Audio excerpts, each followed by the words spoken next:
como una manera objetiva y fácil y no ¿cómo se llama? Una manera que no produce un daño para poder evaluar el aparato cardiovascular. Pero antes de que la presión sanguínea disminuya, ya se pueden estar produciendo cambios metabólicos anaeróbicos que son dañinos, ¿no? Entonces lo que necesitamos nosotros es saber qué cosa es el shock, por qué es importante el shock, cuáles son los mecanismos frente a un shock, mecanismos de compensación, y también cuáles son los diferentes tipos de shock, ¿no? Como les digo, la forma más idónea, menos cruenta de ver si un paciente está en shock son las funciones vitales, ¿no? Dentro de ella la presión arterial. Porque si nosotros vemos que un paciente tiene la presión arterial baja y sabemos que eso hace de que no lleve oxígeno hacia los tejidos nobles, ya estamos reconociendo que ese paciente está en shock. ¿Y qué significa que esté en shock? Que hay disminución del flujo sanguíneo, que está llevando oxígeno a los tejidos nobles, como dice el cerebro, el corazón, el riñón, etc., ¿no? Entonces, la fisiopatología lo que trata de descubrir es la causa por la cual el paciente no tiene esa disminución o tiene esta disminución de la perfusión y por lo tanto la disminución de la entrega de oxígeno a los tejidos. Y eso consiste en la fisiopatología, o sea, cuál es la causa de que ese paciente tenga las funciones vitales anormales, ¿no? Y si yo conozco la fisiopatología, es decir, conozco de qué manera, cómo se produjo esta disminución de perfusión, entonces también indirectamente puedo saber el tratamiento. Entonces, considerando que la presión arterial es lo más importante, lo más idóneo, lo menos cruento, no significa que cuando cae la presión arterial ya comenzó el shock, no, sino que mucho antes de eso puede comenzar el shock, pero esta es la forma más rápida de hacerlo. Entonces tenemos que saber cómo es constituida la presión arterial, ¿no? Y la presión arterial, ustedes saben que es el producto del gasto cardíaco por la resistencia vascular periférica. Y que este gasto cardíaco depende de dos factores, que es la frecuencia cardíaca y el volumen sistólico. Entonces, si yo tengo una disminución de la frecuencia cardíaca, voy a reducir el gasto cardíaco y por lo tanto voy a reducir la presión arterial. Si yo tengo disminución del volumen sistólico, va a ocurrir también algo similar. Pero el volumen sistólico también depende de otros factores, como la precarga, la poscarga y la contractilidad.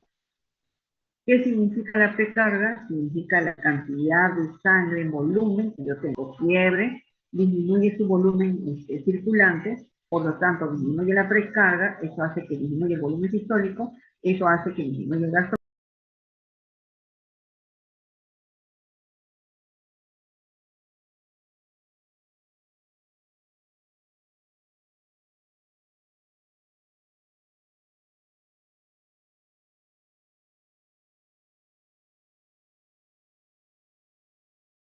Recording in progress.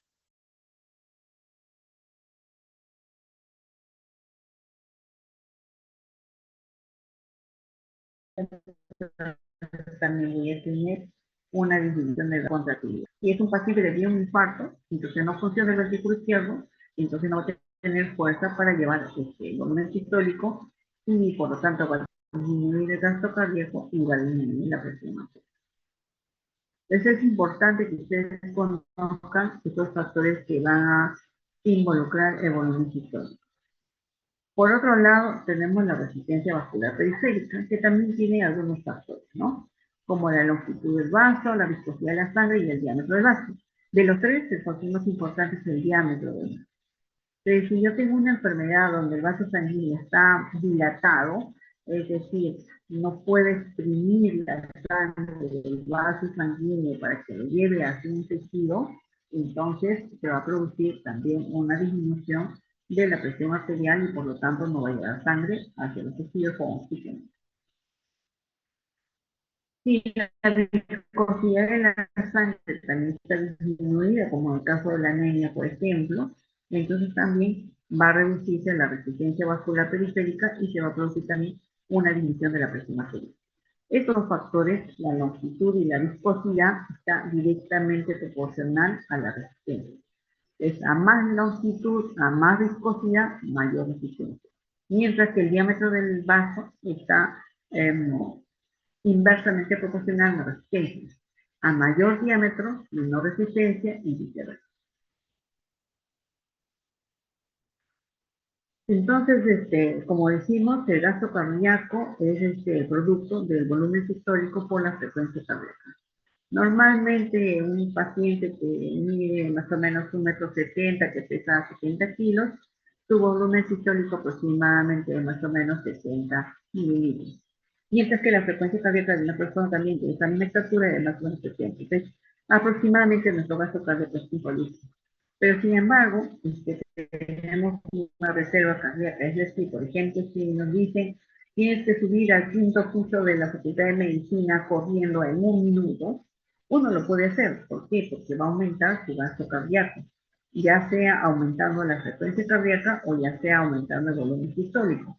Entonces, uno puede llegar a tener de repente 3 veces más este gasto cardíaco para poder darle el oxígeno necesario que tiene el tejido muscular para poder realizar el ejercicio necesario, ¿no?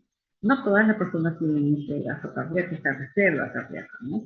Las personas ya ancianas, las personas que tienen alguna debilidad muscular, probablemente su gasto cardíaco sea mucho más reducido.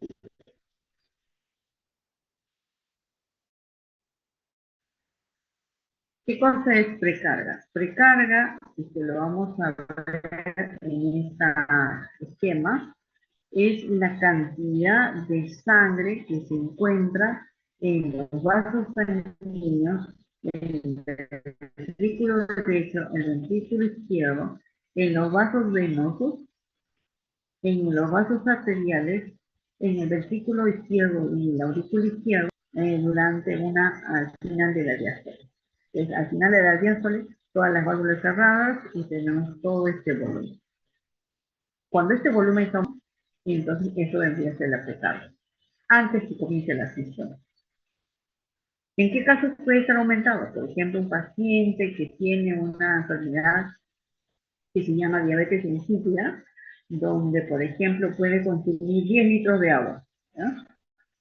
Consume los 10 litros de agua y estos 10 litros se van a acumular en estos vasos venosos principalmente. Y entonces se va a producir un aumento de la precarga, donde puede estar disminuido cuando se pierde volumen. Por ejemplo, en diarreas, en quemaduras, en hemorragias, se puede perder este volumen y entonces se pierde también el volumen que está contenido en los vasos femeninos antes de realizarse la cisis, ¿no? Entonces, como decimos, la precarga es una parte del volumen sistólico que si está disminuida la precarga, está disminuido el volumen sistólico, por lo tanto disminución del gasto cardíaco y por lo tanto disminución de la presión arterial. Hay una ley que se llama la ley de Frank-Starr.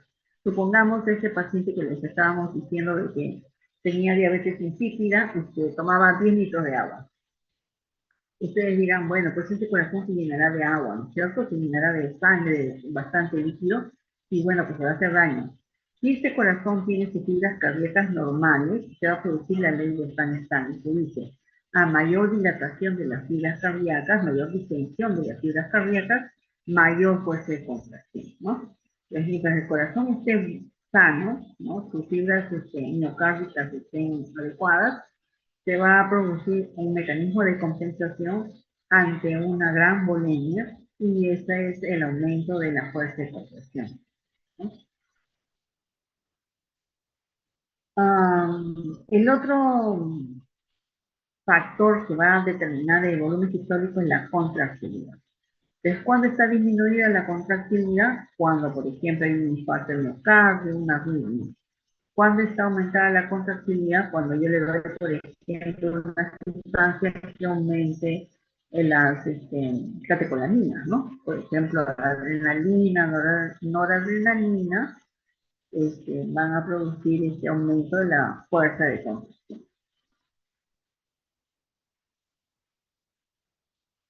Y poscarga, ¿qué cosa es? Es la fuerza de contracción que tiene que hacer el ventrículo izquierdo para vencer una resistencia. Ustedes ven acá una válvula, que es normal, y acá ven una válvula aórtica que está reducida, ¿no? Entonces una estenosis aórtica. Entonces, si yo estoy frente a una estenosis aórtica, para que salga la sangre del ventrículo izquierdo hacia la aorta, tiene que vencer esta resistencia. Es esa fuerza de contracción que hace el ventrículo izquierdo para vencer esta resistencia, se produce entonces la poscarga, el aumento de la poscarga.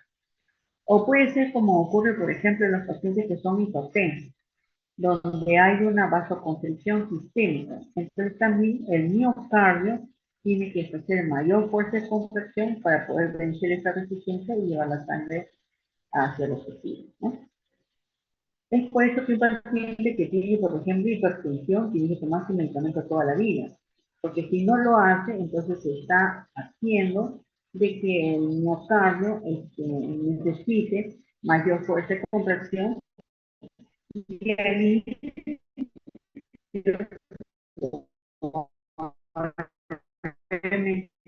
sí lo va a tener, ¿no? Aumentando las catecolaminas y poder sinotrópico positivo, ¿no? La fuerza de contracción del ventrículo izquierdo para vencer esa resistencia. Pero va a llegar un momento en que este vaso sanguíneo se va a volver fibrótico, se va a volver poco este, poco paciente, y entonces se va a quedar así.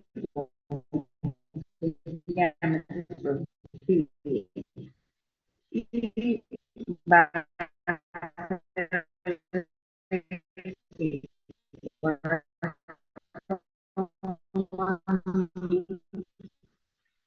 tenga musculares en las después que el paciente que tiene hipertensión tiene que tomar su medicamento toda la vida. La vascular periférica también es un factor que determina la presión arterial, ¿no? Dijimos que la resistencia vascular periférica está inversamente proporcional principalmente al diámetro del vaso, ¿no? Entonces, cuando un paciente tiene una hipotensión y por lo tanto está presentando un shock, hay mecanismos compensadores, algunos que son muy rápidos y otros que son a mediano y a largo plazo, ¿no? Por ejemplo, un paciente que sufre un accidente, como el accidente que nosotros vimos al inicio de la clase. El paciente estaba hipotenso, ¿no? Tenía una presión de 40 sobre 20 milímetros de mercurio. Entonces, cuando va el paramédico, el bombero a ver al paciente, va a ver que de repente es inconsciente porque no está llegando la cantidad suficiente de oxígeno al cerebro. Va a ver que está, pero también pálido y está, ¿cómo se llama? Frío, ¿no? ¿Y por qué está la palidez y la frialdad? Porque está respondiendo como mecanismo de compensación el sistema simpático. Y el sistema simpático tiene como actividad el producir una gran vasoconstricción. Y esta vasoconstricción lo que va a hacer es que la piel sea fría y que también sea pálida. Entonces, cuando vemos que, por ejemplo, el bombero va a, ¿cómo se llama?, a rescatar a este accidentado, lo que va a ver es taquicardia, que es una manifestación de las catecolaminas del simpático.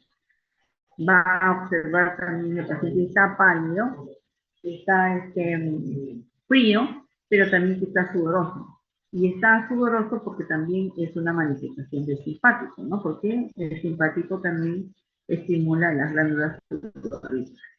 Entonces, vemos que hay una acción muy inmediata frente ¿cómo se llama?, a una caída de presión arterial, ¿no? Y finalmente tenemos también otros sistemas neurohumorales, como por ejemplo la presencia de la renina angiotensina-aldosterona, ¿no? Donde la aldosterona lo que va a tratar de hacer es eh, retener sodio, y al retener sodio va a retener agua aumentando la precarga, ¿no? Y ustedes saben, aumenta la precarga, aumenta el volumen sistólico, aumenta el riesgo cardíaco, aumenta la presión arterial, ¿no? Igualmente también la angiotensina 2 va a ser el RAS. La angiotensina 2 también tiene un poder sobre el simpático, ¿no? Activa el simpático también, pero también produce una gran vasoconstricción. Muchas veces inclusive superior al simpático, ¿no? Entonces, cuando un paciente tiene una caída de la presión arterial, por lo tanto, tiene un shock, por lo tanto, no está llevando la cantidad de oxígeno hacia los tejidos, entonces va a tener la necesidad de tener la respuesta del simpático primero. Lo que va a producir entonces es una vasoconstricción, ¿no? Y con eso va a aumentar la postcarga. Pero también va a ir el simpático a producir aumento de la fuerza de contracción, ¿no? Y con eso va a aumentar el volumen sistólico. Pero también aumenta la frecuencia cardíaca, aumentando también el volumen sistólico. Y no necesariamente eso también es lo último, ¿no? Sino que esta vasoconstricción que se va a generar en el riñón va a producir aumento de renina, y la renina va a estimular al sistema RAS, dentro de ellos la aldosterona, y la aldosterona que va a retener el sodio va a hacer de que también se retenga agua y aumente la presión. Entonces, el sistema simpático, que es el más rápido en responder como mecanismo de compensación, va a aumentar tanto la resistencia vascular periférica como también el gasto cardíaco a través del volumen sistólico.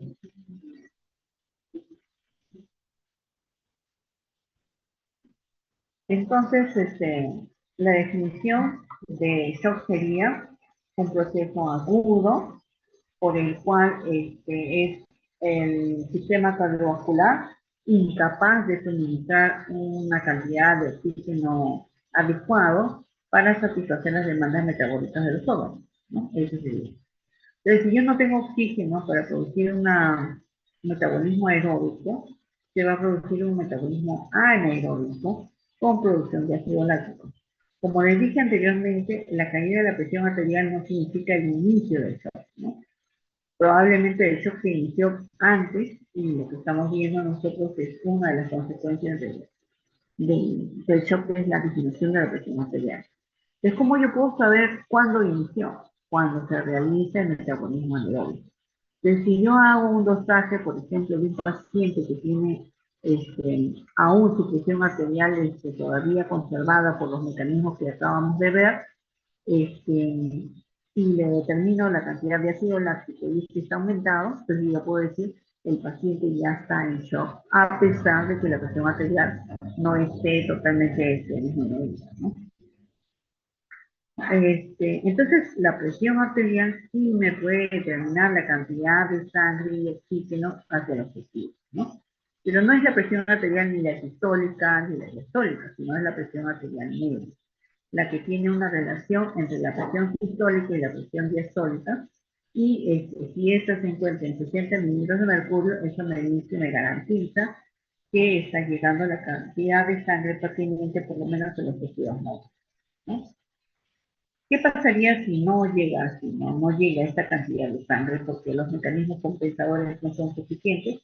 Se va a producir un hipoxia, ¿no? Este hipoxia además va a producir daño, lesión en los órganos, pero también va a producir una desregulación de la actividad simpática, ¿no?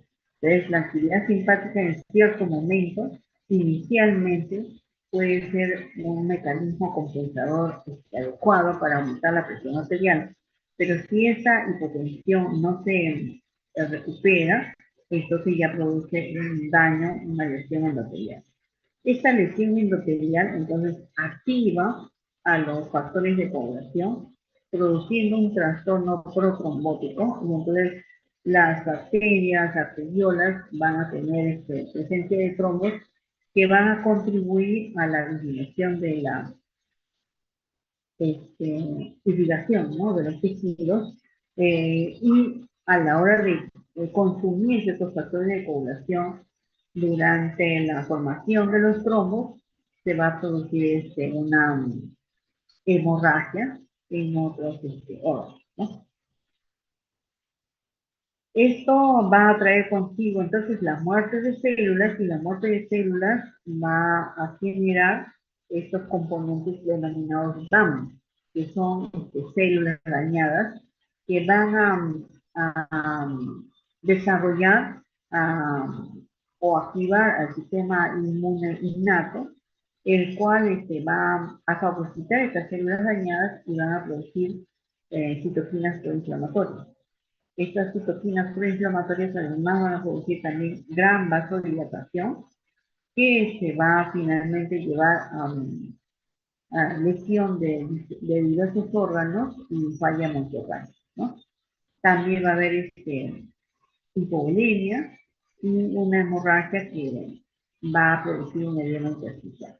Esto finalmente es un círculo vicioso porque va a haber hipoxia, más daño de órganos. Este daño de órganos va a producir mayor DAM. Estos DAM va a producir actividad inmunitaria innata. Esta inmunidad innata va a producir citoquinas proinflamatorias. Estas citoquinas proinflamatorias aumentan la vasodilatación y disminuye entonces la cantidad de sangre que va a llegar a los tejidos y el edema intersticial, ¿no? Finalmente, ¿cuáles serían las consecuencias?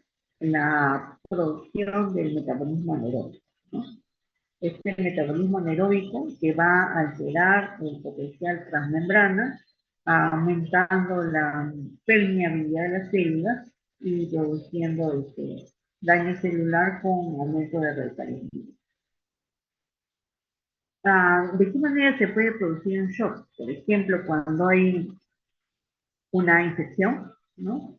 Esta infección se vuelve generalizada y hay sustancias que van a producir vasodilatación y estas sustancias que van a producir vasodilatación van a hacer que no llegue la sangre hacia los tejidos, activación celular, hipoperfusión y shock, ¿no? Como por ejemplo, en el shock séptico.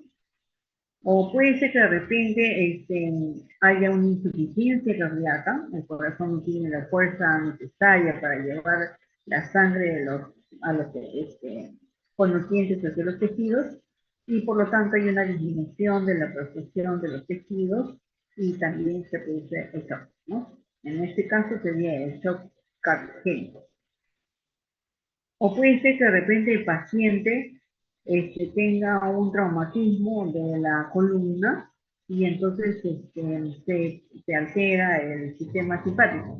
Y entonces no hay un sistema que vaya a producir vasoconstricción y se produce entonces vasodilatación, con descenso nuevamente de la perfusión de los tejidos y shock. Estamos hablando del shock neurogénico, ¿no? O puede ser que el paciente tenga un traumatismo y el traumatismo va a producir una hemorragia y esta hemorragia va a disminuir la perfusión de los tejidos y también la presencia de shock, como por ejemplo en el shock hipovolémico. O finalmente un paciente tiene un traumatismo y tiene muchas células que están dañadas. Y estas células que están dañadas van a producir también citoquinas proinflamatorias que van a producir vasodilatación y esta vasodilatación también va a producir también activación celular y disminución de la perfusión. Entonces miren ustedes que hay muchas causas diferentes entre ellas que finalmente van a llevar consigo la disminución de la percepción de los tejidos. Entonces tenemos los tipos de shock: cardiogénico, hipovolémico, obstructivo y el. Vamos a ver primero el shock hipovolémico. Entonces, el shock hipovolémico era cuando había una disminución de la precarga, ya sea por una pérdida externa, como por ejemplo una hemorragia, o ya sea por una pérdida interna, por ejemplo un tercer espacio. A aquellos pacientes, por ejemplo, que tienen edema, que tienen ascitis, acumulación de líquido en el espacio peritoneal, ese líquido sale del vaso sanguíneo, por lo tanto puede tener un shock hipovolémico, pero no sale el líquido hacia afuera, sino que se queda en el tercer espacio. Pero puede ser que el líquido salga hacia afuera, como la diarrea, por ejemplo, el vómito, la sudoración excesiva, ¿no? Entonces, en estos casos hay disminución del volumen sanguíneo circulante Eso va a producir una disminución del retorno venoso, una disminución del volumen minuto o volumen sistólico. Eso va a producir una reducción del volumen, perdón, del gasto cardíaco y por lo tanto la disminución del flujo sanguíneo hacia los tejidos. Como dije, hay diferentes señales aferentes, como la pérdida del volumen sanguíneo o la pérdida del riego sanguíneo, y estos van a ejercer unos estímulos sobre algunos receptores. Los principales receptores son los vasoreceptores que van a estar a nivel del callado y también a nivel de la aurícula derecha, que va ¿cómo se llama? A ser sensible a la pérdida sanguínea, ¿no? Y también están los quimiorreceptores, ¿no? Si yo tengo un sangrado voy a tener disminución de la presión de oxígeno. O también si un paciente tiene una disfunción renal, voy a tener aumento de hidrogeniones y el pH ácido. Entonces, estos quimiorreceptores y estos vasoreceptores son los primeros que van a recibir este estímulo, ¿no? Y se va a producir entonces los mecanismos de combinación que ya habíamos mencionado, el más rápido, que es el sistema simpático, y luego los otros mecanismos neurohumorales, ¿no?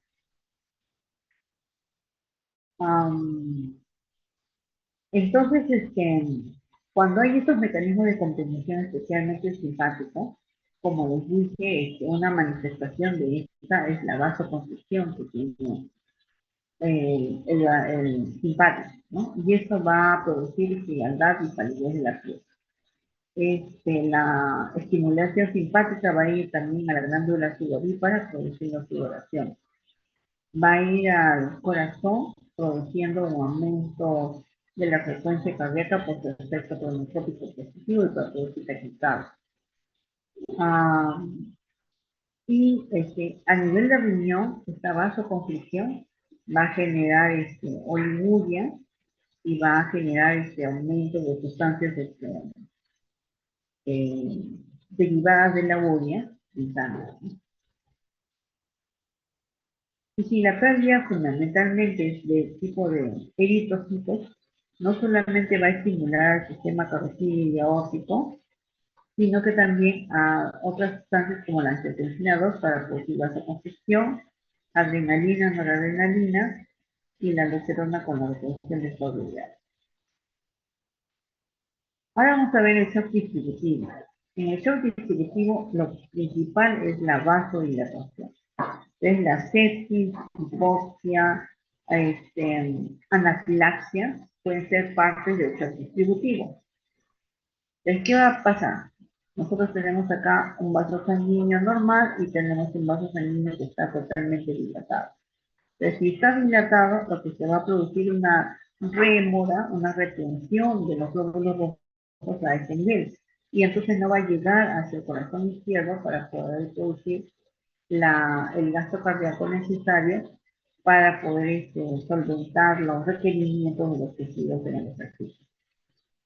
Entonces, hay una vasodilatación de la macrocirculación, hay una retención de los glóbulos rojos en la periferia, hay disminución del retorno venoso, y eso va a traer una disminución del volumen minuto y eso una disminución del gasto cardíaco. ¿Por qué hay vasodilatación? ¿Por qué se produce? Normalmente nosotros tenemos sustancias vasoconstrictoras, como por ejemplo el ingreso de calcio, como por ejemplo la noradrenalina, la angiotensina 2, que pueden producir una vasoconstricción. Pero en el caso de los shocks de tipo distributivo, por ejemplo en el shock séptico, que es parte del shock distributivo, no va a haber estas sustancias vasodilatadoras, al contrario, perdón, vasoconstrictoras, sino que al contrario va a producir sustancias vasodilatadoras. Vasodilatadoras que van a depender del endotelio. O sea, el óxido nítrico es una sustancia vasodilatadora que está presente en el endotelio, pero es algo fisiológico. Pero cuando hay un shock de tipo, por ejemplo, séptico, el óxido nítrico no es el óxido nítrico endotelial, el normal, sino es un óxido nítrico inducible que se ha inducido por el shock séptico. Entonces, este óxido nítrico sí es nocivo porque va a producir una gran vasodilatación y eso va a hacer que haya una rémora de los glóbulos rojos que no lleven el oxígeno hacia los tejidos, ¿no? Esto va a ocurrir principalmente en la sepsis, entonces hay un aumento de la sintetasa de óxido nítrico, eso aumenta el óxido nítrico va a hacer que aumente el GNP cíclico, disminuye el calcio y por lo tanto se va a producir una vasodilatación.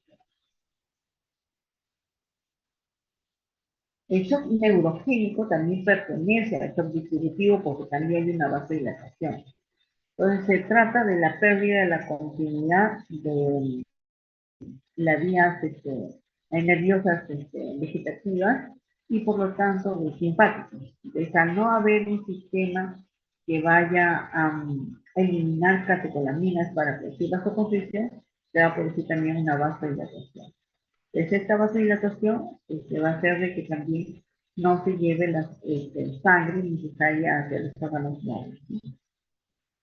Acá tenemos el shock séptico. ¿De qué manera el shock séptico puede producir vasodilatación? Acá vemos un germen, un microbio, que tiene una endotoxina. Esta endotoxina va a estimular a la inmunidad innata.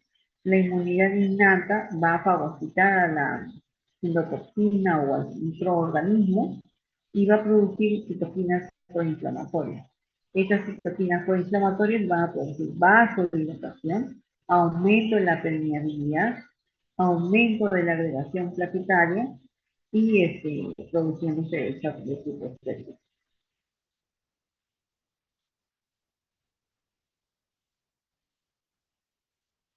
Ahí están las sustancias que normalmente van a estar disminuidas y que van a producir vasodilatación, ¿no?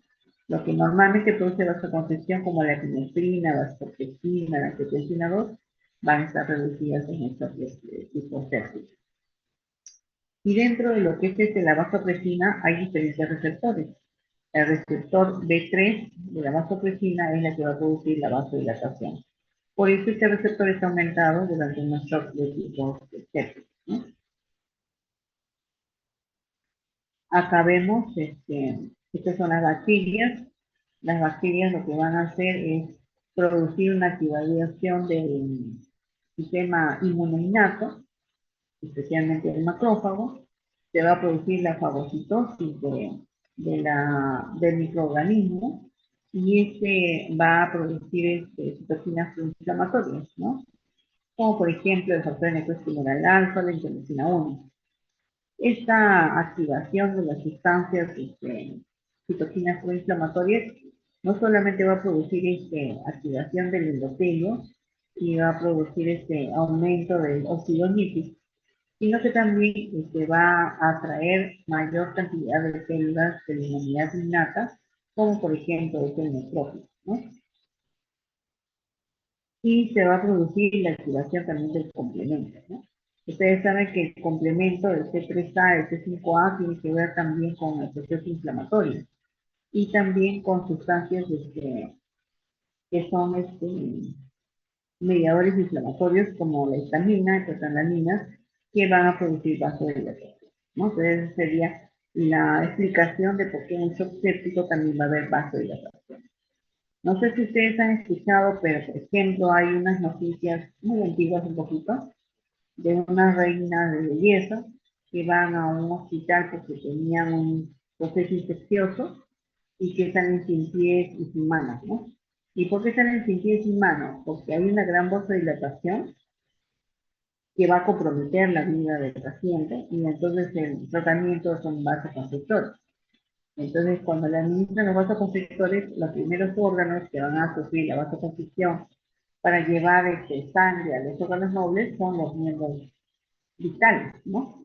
Entonces, hay una isquemia, una muerte de los brazos, de los pies, entonces sufren amputación. Salen vivos los pacientes con shock séptico, pero pueden salir amputados, ¿no? Entonces, durante el shock séptico no solamente hay una vasodilatación, sino hay presencia de mediadores inflamatorios como las citoquinas y también disfunción del endotelio con la presencia de la tiroides. ¿Y de qué manera una alergia o una reacción de hipersensibilidad puede producir también shock de tipo distributivo? Nosotros tenemos acá por el alergeno, puede ser por ejemplo la picadura de una abeja, y ese alergeno va a estimular a, ¿cómo se llama?, a la inmunidad que se activa, pero necesita una célula, que es la célula presentadora del antígeno, y lo va a presentar al linfocito. ¿A cuál linfocito? Principalmente el linfocito T. Y ese linfocito T se va a modificar y se va a desarrollar produciendo este linfocito T CD4, que son los ayudadores, ¿no? Los T helper. Y entre los T helper tenemos al T helper 2, el TH2. Y este TH2 lo que hace es estimular a través de la interleucina 4 y la interleucina 13 al linfocito B. Y el linfocito B, a la hora de activarse, va a producir anticuerpos.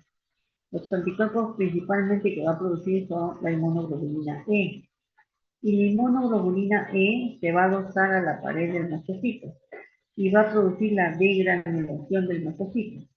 Cuando se produce la degranulación, se van a liberar sustancias mediadoras de inflamación, como histamina, prostaglandina, citoquinas, etcétera, que también van a producir la vasodilatación, ¿no?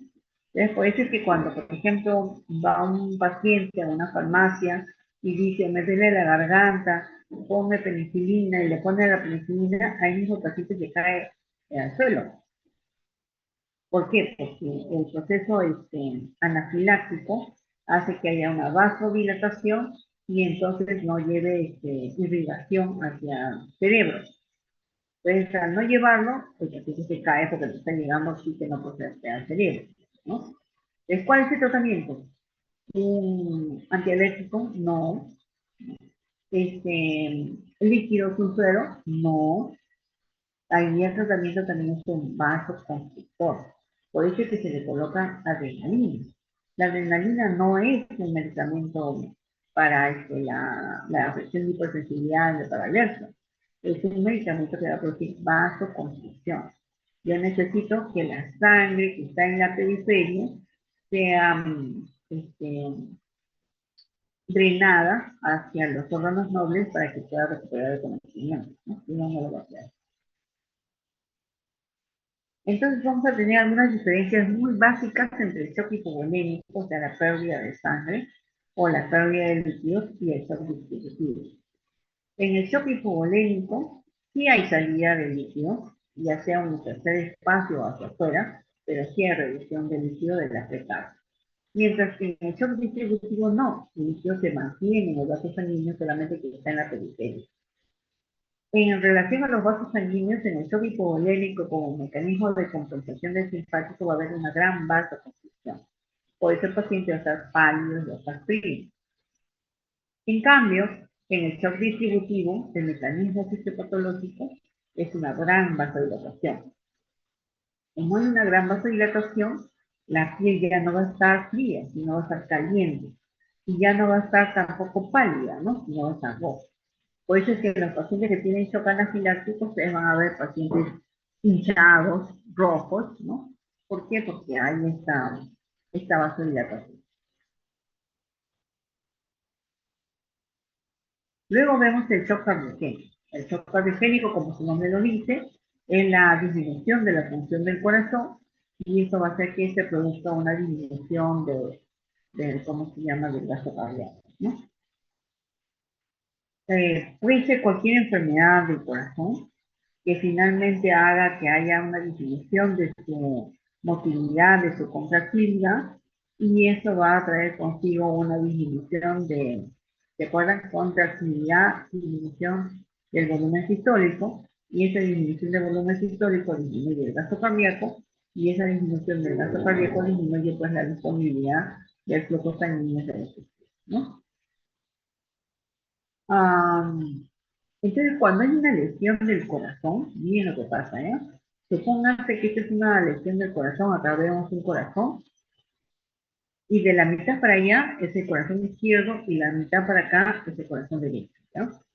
Entonces, no solamente deja de funcionar el corazón izquierdo, ¿no? Deja de funcionar todo el corazón. Entonces, hacia el lado, hacia el lado izquierdo del corazón, vamos a encontrar a la ventrícula izquierda y al ventrículo izquierdo. Entonces, una cosa, sí. No, miento. Al revés, ¿ya? Este es el ventrículo izquierdo, ¿ya? El ventrículo izquierdo no está funcionando. Si no funciona el ventrículo izquierdo, entonces hay disminución del volumen sistólico y disminución del gasto cardíaco. Por lo tanto, se produce hipotensión. Al producirse hipotensión, estoy disminuyendo la cantidad de perfusión tisular, tanto del sistema en general como también de las arterias coronarias.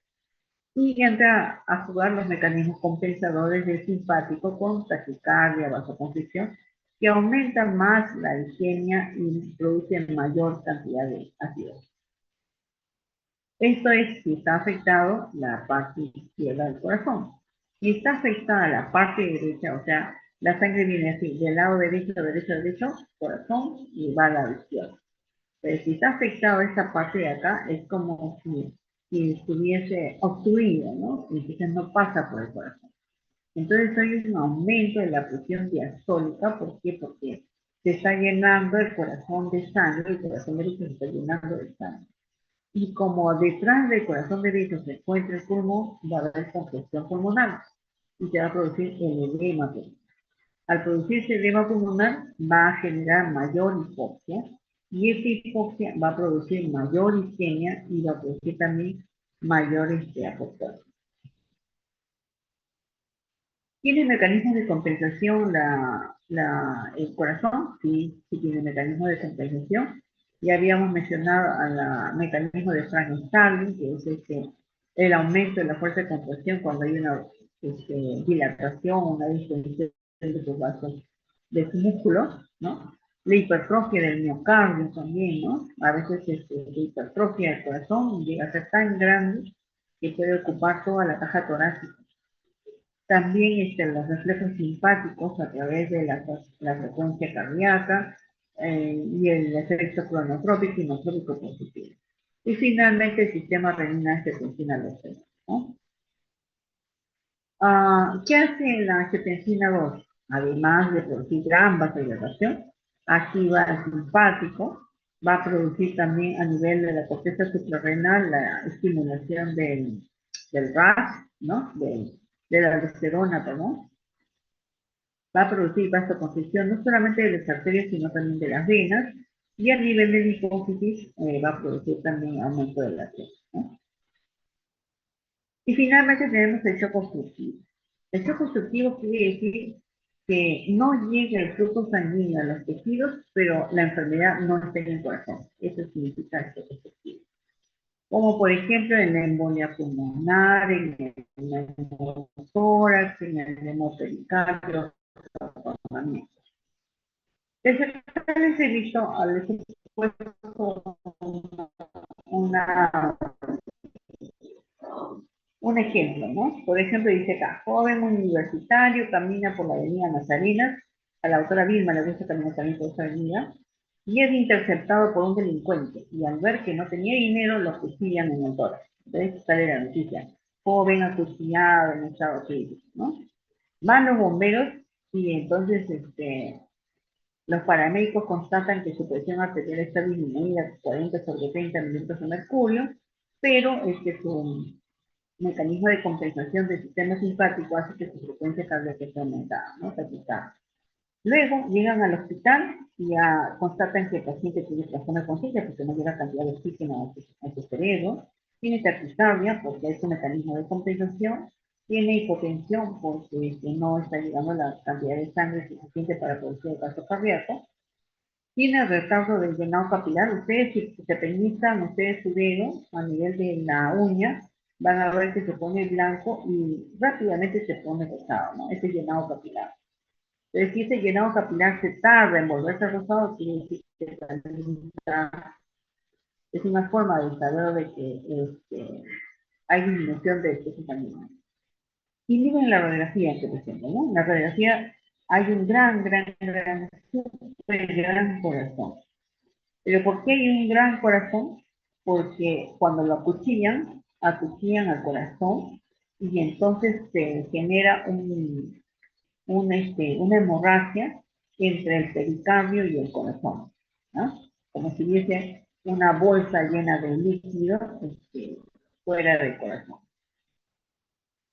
como acá, ¿no? Acá está el corazón y entonces todo esto de acá es sangre, ¿no? Y a eso se le llama taponamiento cardíaco. Entonces dice, hay una fase 1 de taponamiento cardíaco donde se acumula el líquido, acá en el pericardio, se acumula el líquido entre el pericardio y el corazón. Y entonces va a elevar la presión de llenado ventricular, es decir, va a aumentar la presión del ventrículo. ¿Por qué? Porque no le está permitiendo llenar sangre, ¿no? Lo está oprimiendo. Dificulta, dice, la relajación y el llenado del ventrículo. No puede, el ventrículo no puede relajarse en diástole para recibir la sangre que necesita llevar a la boca, ¿no? Cuando acumula la fase 2 es cuando hay más cantidad de líquido que está acá, entonces la presión de acá del pericardio, esa presión que está acá afuera, va a superar a la presión del ventrículo y entonces no lo va a dejar llenarse y no va a llevar entonces el gasto cardíaco, ¿no? Va a estar disminuido. Y entonces por atrás también se va a congestionar la cantidad de sangre y se va a producir este signo que se llama el signo de intoxicación yugular, ¿no? Que es la yugular que está acá incrementada de volumen porque el líquido está acumulado en el corazón derecho. Además va a haber otro signo que se llama signo paradójico. Yo le hago al paciente respirar y cada vez que expira, bota el aire, su pulso está bien, pero cada vez que inspira, su pulso se pequeño, ¿no? Y ese es un signo también del taponamiento cardíaco. Y si yo le oculto, también no voy a escuchar los ruidos del corazón. ¿Por qué? Porque está interponiéndose esta cantidad de líquido, ¿sí? Entonces, en términos generales, cuando hay un taponamiento cardíaco, no es que el corazón esté enfermo, lo que está mal es alrededor del corazón, donde hay acumulación de líquido, hay disminución de la relajación, disminución de la diástole, ¿no? Aumento de la presión de, llenado ventricular y disminución de la relajación. Este es otro ejemplo también de hecho positivo, donde el corazón es el que está bien, ¿no? Dice, joven que practica el oficio, ya, joven, es una chica, ¿ya? Joven que practica el oficio más antiguo. Camina por la avenida Colmena, es interceptada por un extorsionador y al ver que no tenía dinero le dispara en el pecho, ¿no? Sale la noticia, ¿no? Pérdida con balas, continúa. Cuando va en la ambulancia, nuevamente constatan que la presión arterial está disminuida y como mecanismo compensador del simpático está la presión cardíaca aumentada. Al llegar al hospital constatan un trastorno de conciencia, pues no llega cantidad de oxígeno hacia el cerebro, taquicardia, porque es un mecanismo compensador del simpático, hipotensión, porque el gasto cardíaco está disminuido, igual retardo del llenado capilar y olvido. Y en la radiografía indígena se pasa.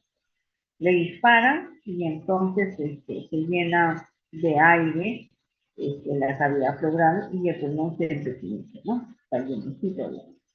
Entonces lo que va a producirse ahí es que el espacio pleural, o sea, entre la pleura y el pulmón, se llena de aire, está atrapado de aire. Y entonces va a aumentar la presión sobre el pulmón, sobre el mediastino. Y va a haber una compresión venosa. La vena cava superior se comprime, reduciendo el retorno venoso al corazón.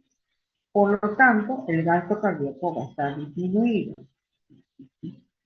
Y eso va a generar hipoxemia y como medida de compensación va a haber una vasoconstricción, pero pulmonar.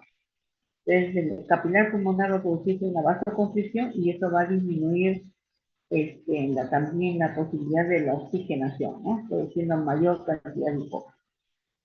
El mediastino, es decir, el corazón, se va a desplazar hacia el lado opuesto, hacia el lado sano.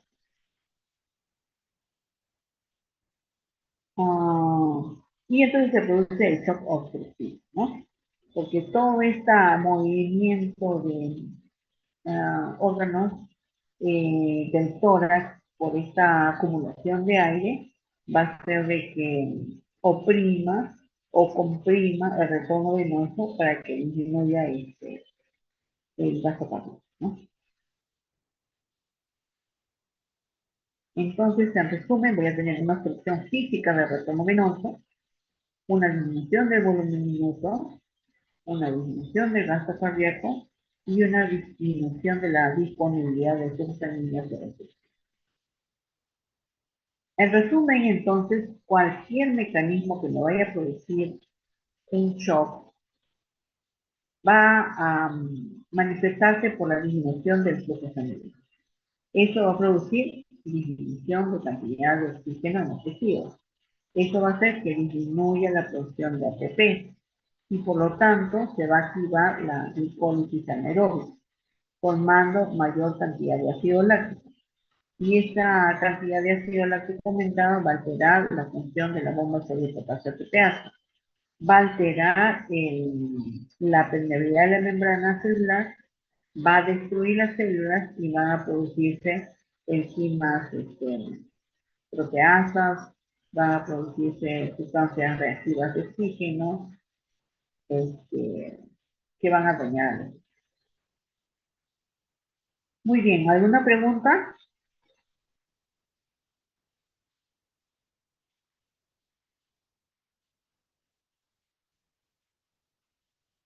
Todo claro, doctora. Chévere. Entonces, voy a elaborarles un pasito para ver si todos lo tienen entendido. Y a la hora que van a hacer el seminario, tienen que hacer el seminario sobre los tipos de shock, pero tienen que profundizar más el conocimiento. Porque lo que yo les he dado es solamente una pincelada general. ¿Ya? Entonces ustedes tienen que hacer una exhaustiva revisión del tema, especialmente de los tipos de shock. ¿Ya? Muy bien. Gracias, jóvenes. Cuídense. Gracias, doctora. Gracias, doctora. Gracias, doctor. Gracias, Gracias, doctora. doctora.